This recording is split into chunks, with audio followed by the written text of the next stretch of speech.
यूं तो खटखड़ कला गांव किसी परिचय का मोहताज नहीं है। भारत के मानचित्र पर उसकी मौजूदगी शहीद आजम भगत सिंह की वजह से है, उनके पैतृक आवास की वजह से है। लेकिन आज सुर्खियों की वजह कुछ और भी है, क्योंकि यहाँ पर पंजाब सरकार के मुख्यमंत्री शपथ लेने वाले हैं 16 तारीख को। तो आज जब मैं यहाँ पर मौजूद हूँ, जब आप इस पूरे गाँव की तरफ घूमते हुए गुजरते हैं तो अलग अलग दीवारों पर आपको भगत सिंह, उनसे जुड़े हुए संदेश, उनकी जीवन यात्रा की कुछ बातें मिल जाती हैं। और ऐसी ही एक तस्वीर इस वक्त मैं यहाँ देख रही हूँ, जहाँ पर आप शहीद आजम भगत सिंह का चेहरा देख रहे हैं। और एक बड़ी आइकॉनिक ये तस्वीर है उनके जेल के दिनों की, जिसमें आप उन्हें खाट पर बैठे हुए देख रहे हैं। मैं एक ऐसा इनकलाबी पागल हाँ जो जेल विच भी आज़ाद है। आज़ाद ख्याल की, राष्ट्र प्रेम की इससे बड़ी मिसाल भला और कहाँ मिलेगी। और इसीलिए जब हम यहाँ पर मौजूद हैं तो भगत सिंह जी के पैतृक आवास की तरफ भी हम पहुँचे। और ये जो आप इस वक्त इमारत यहाँ पर देख रहे हैं, यहाँ से इस घर की शुरुआत होती है।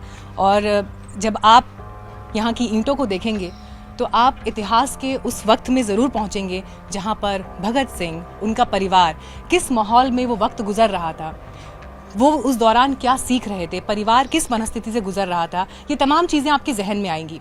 हालांकि भगत सिंह खुद यहाँ कभी नहीं आए, बंटवारे के बाद उनका परिवार ज़रूर यहाँ पर आया। लेकिन आज उसी परिवार की मौजूदगी, उनका जो भी सामान, उनके जो भी निशान यहाँ पर मौजूद हैं, टाइम्स ऑन भारत के ज़रिए देश के कोने कोने में जितने दर्शक आज मौजूद हैं उन्हें दिखाने की ये कोशिश रहेगी। तो आइए बढ़ते हैं आगे। यहाँ पर आपको एक ये स्टोन दिखाई देता है जिसमें जदी घर शहीद आजम भगत सिंह जी का ये जदी घर यानी कि एंसेस्ट्रल हाउस, पुश्तैनी घर। और जब आप यहाँ से आगे बढ़ते हैं तो एक तरफ आपको ये एक बड़ा सा पार्क दिखाई देता है जिसको 2003 के आसपास ही इसको बनवाया गया यहाँ पर। और अब बड़ी संख्या में जब लोग यहाँ पर पहुँचते हैं तो पार्क में भी बैठते हैं, समय व्यतीत करते हैं। लेकिन उससे इतर जब आप घर की तरफ बढ़ते हैं तो सबसे पहले इस घर में आगे बढ़ते हुए इस कुएँ की तरफ आपकी नज़र जाती है। गाँव में, पिंड में कुओं की अपनी एक अलग मौजूदगी होती है। हालांकि अब इस कुएं को भर दिया गया है किसी भी तरह की अनहोनी से बचने के लिए। लेकिन भगत सिंह जी की माता श्री विद्यावती जी यहाँ रहीं और उस वक्त में इसका क्या इस्तेमाल, कैसा इस्तेमाल रहा होगा। लेकिन आज जब आप इसको छूते हैं तो ये एक एहसास ज़रूर आपको अपनी विरासत का कराता है, गर्व करने का अवसर देता है।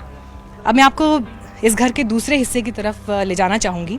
हालांकि यहाँ पर बहुत सारे हिस्से, अब क्योंकि ये एएसआई के अंडर आता है तो बहुत सारे हिस्से ऐसे हैं जिनको लॉक किया गया है, विशेष परिस्थितियों में उन्हें खोला जाता है। लेकिन हम भी जब एक आम विजिटर की तरह यहाँ मौजूद हैं तो सबसे पहले इस दरवाजे की तरफ आपकी नज़र जाती है।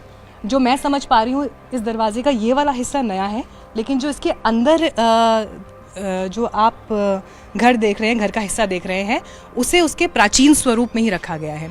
और भीतर जब आपकी नज़र जाएगी तो आपको एक खाट यहाँ पर दिखाई दे रही है। जब मैंने पहली बार इस खाट को देखा तो मेरे जहन में भगत सिंह जी की वो छवि अंकित थी जो ब्लैक एंड वाइट में हमने उनकी एकमात्र तस्वीर के रूप में उनके जेल के दिनों में जो देखी है, जिसमें आप उनके केश थोड़े खुले हुए देखते हैं, उनके जंजीरों में उनको बंधा हुआ देखते हैं और वो उस खाट पर बैठे हुए हैं। और वो एक तस्वीर जब आप देखते हैं तो उस खाट पर भगत सिंह जी की मौजूदगी और आज जब उनके ही परिवार द्वारा इस्तेमाल की गई इस खाट को आप देखते हैं तो ऐसा लगता है कि इतिहास के कई पन्ने जो हैं वो आपस में जुड़ रहे हैं। इतिहास और वर्तमान का ये स्वरूप एक साथ दिखाई देता है। फिर घर के जब इस हिस्से में जाते हैं, यहाँ पर भी कुछ और सामान है। हालांकि जब हमने यहाँ पर आसपास के लोगों से बात की तो उनका ये कहना था कि ज़्यादातर चीज़ें जो आपको यहाँ इस घर में दिखाई देंगी वो अपने पुराने स्वरूप में हैं, उन्हें विजिटर्स के लिए रखा गया है। लेकिन वो सारी ऐसी चीज़ें हैं जो भगत सिंह जी की माँ विद्यावती जी के द्वारा इस्तेमाल हुई हैं। 1975 तक वो वहाँ इस घर में रहीं, इसी घर में उन्होंने अंतिम सांस ली। यहाँ पर आप देखेंगे इस कमरे पर तो एक तरफ तो आपको जाली नुमा एक छोटा सा रोशनदान दिखाई देगा, एक खिड़की की शक्ल में, और छोटा सा वहाँ पर जाली लगी हुई है। लेकिन उसके दूसरी तरफ अगर आप देखेंगे तो आपको एक चक्की दिखाई देगी। अमूमन घरों में पहले गेहूँ पीसा जाना है, उसके लिए इस तरह की चक्कियाँ घर में ही बनाई जाती थी, या जो भी मोटा अनाज है उसको पीसने के लिए। अब तो मौजूदा दौर में ये सब इस्तेमाल नहीं होता, लेकिन आज भी गाँव में देखिए उस चक्की की अपनी एक मौजूदगी है। अब अगर आप ये अगला कमरा जो है यहाँ पर, इसकी तरफ आप नज़र डालेंगे तो यहाँ पर भी आपको बर्तन दिखाई देंगे। एक अलमारी है इसके भीतर जिसमें जिस तरह से जो ग्लास हैं उनको रखा गया है, इसके अलावा लालटेन है उसे रखा गया है, टोकरियां हैं छोटी छोटी वो रखी गई हैं। इनफैक्ट एक मुझे पंखा भी यहाँ पर दिखाई दे रहा है जिसको रखा गया है। इस्त्री है कपड़ों को, जो कपड़े इस्त्री किए जाते थे। बल्कि अगर आप ग्लासेस अगर यहाँ पर देखेंगे तो ये पीतल के हैं। थोड़े से अब आपको उनमें कालापन दिखाई देगा, लेकिन मुझे लग रहा है कुछ चांदी के ग्लास भी यहाँ पर एक दो छोटे छोटे दिख रहे हैं। और ये बिल्कुल जो एक वो लस्सी जो आपको पंजाब में एक अंदाज़ दिखाई देता है ना, ग्लास भर के लस्सी आती है, उस तरह से उतने ही साइज़ में ये ग्लासेस यहाँ पर दिखाई दे रहे हैं। इसके अलावा दूसरी अलमारी में भी कुछ और सामान रखा गया और एक खाट जो है वो यहाँ पर भी बिछी हुई है। तो जब यहाँ पर लोग पहुँचते हैं तो उस समय आप उस वक्त में लौटने की कोशिश करते हैं कि वो दौर कैसा रहा होगा। हालांकि यहाँ पर मैंने जब आम लोगों से बात की तो उन्होंने बताया कि करीब 250 से 300 के आसपास यहाँ पर डेली लोग आते हैं भगत सिंह जी का पैतृक घर देखने के लिए। बहुत पहले के वर्षों में अगर जाएं आप साल 2000 से पहले, तो उस समय आसपास के गाँव में भी बहुत ज़्यादा लोगों को ये मालूम नहीं था कि यहाँ पर भगत सिंह जी का पैतृक आवास है। लेकिन साल 2000 के बाद कवरेज कह लीजिए, प्रिंट में, इलेक्ट्रॉनिक में मौजूदगी की वजह से यहाँ पर लोगों का आना जाना शुरू हुआ। और अब जो वीकेंड होते हैं यानी शनिवार इतवार के दिन, छुट्टी के दिन, उन दिनों में 1000 तक भी लोग यहाँ पर आते हैं। एक चीज़ की और यहाँ पर लोगों की तरफ से हमें रिक्वेस्ट सुनाई दी। उनका ये कहना था कि क्योंकि ये एक ऐतिहासिक विरासत है जिस पर पूरा पंजाब, पूरा हिंदुस्तान गर्व करता है, तो उस लिहाज से कम यहाँ पर जानकारी के लिए कुछ बोर्ड्स होने चाहिए ताकि जो लोग यहाँ पर आ रहे हैं वो सिर्फ मोबाइल्स में तस्वीरें कैद करके ना रह जाएं, बल्कि उनको यहाँ की विरासत, यहाँ के इतिहास, भगत सिंह, उनके परिवार का देश की आज़ादी में जो योगदान रहा है उसे हमेशा याद करने का अवसर मिले।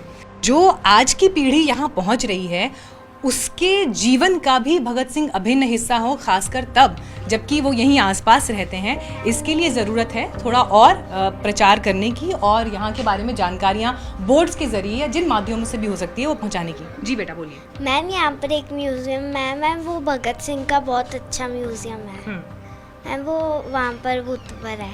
ठीक है। अब देखिए ये बच्चे यहाँ पर रहते हैं तो यहाँ से गुजरना, इस घर के आगे से गुजरना, ये इनके जीवन शैली का हिस्सा भी हो सकता है। लेकिन मैं आपको यहाँ के आसपास की कुछ विसिनिटी भी दिखाऊंगी। अगर आप देखेंगे कि ये घर अपने मौजूदा स्वरूप में आपको यहाँ दिखाई देता है, लेकिन दूसरी तरफ आपको दिखाई देंगे बड़े आलीशान घर। चाहे ये सामने एक घर है, इसके पीछे वाले भी, अनिल जी आप कोशिश करिएगा अगर घर कैमरे पर कैप्चर हो पाए तो आप ये देखेंगे कि बदलते वक्त के साथ यहाँ पर ये जो बड़े बड़े घर आपको दिखाई दे रहे हैं, आलीशान बंगले, कोठियों के रूप में दिखाई दे रहे हैं, वर्तमान यानी आधुनिकता की एक झलक आपको उन घरों में दिखाई देगी और इतिहास का एक पन्ना आपको यहाँ भगत सिंह जी के घर में दिखाई देगा, उनके पैतृक आवास में दिखाई देगा। अब जो लोग यहाँ पर मौजूद हैं, इस गांव में करीब 2000 के आसपास की आबादी है। खेती बाड़ी उनका मुख्य पेशा है, लेकिन क्योंकि ये इलाका जो है ये बिल्कुल चंडीगढ़ जालंधर हाईवे से लगता हुआ है, करीब 1 किलोमीटर भीतर ये गांव पड़ता है। तो भगत सिंह जी के घर के आसपास जो घर है वो घर आपको आलीशान और बड़े दिखाई देंगे, जो कि समृद्ध समाज से आने वाले लोगों के घर हैं। कई लोग ऐसे हैं जो यहाँ रहते भी नहीं हैं बल्कि विदेशों में शिफ्ट हो चुके हैं और यहाँ पर घर उन्होंने या तो किराए पर दे रखे हैं या अपने परिवार से जुड़े कुछ लोगों को दे रखे हैं। लेकिन यहाँ पर एक शांति आप महसूस करेंगे। जब आप यहाँ पहुँचेंगे तो आप बहुत कुछ जानना चाहते होंगे, आप बहुत कुछ पढ़ना चाहते होंगे, लेकिन कहीं ना कहीं एक ये एहसास ज़रूर आता है कि बदलते वक्त में कुछ धुंधला सी गई हैं चीज़ें। लेकिन अब जब आम आदमी पार्टी की सरकार पंजाब में आई है, भगत सिंह के गांव में आकर शपथ ग्रहण समारोह हो रहा है, तो क्या इस गांव की तकदीर बदलेगी? क्या इस गांव की तस्वीर बदलेगी? और दिल्ली मॉडल का जिक्र तो आपने कई बार सुना, लेकिन क्या शहीद भगत सिंह का गांव अपने आप में एक ऐसा मॉडल हो सकता है जो पूरे पंजाब के लिए इम्प्लीमेंट हो? अगर यहाँ की तस्वीर और यहाँ की पिक्चर बदलती है तो ये भविष्य के लिए एक बड़ा सवाल होगा। कैमरा पर्सन अनिल के साथ मीनाक्षी कंडवाल, खटखट कला गाँव, पंजाब। Times now Navbharat.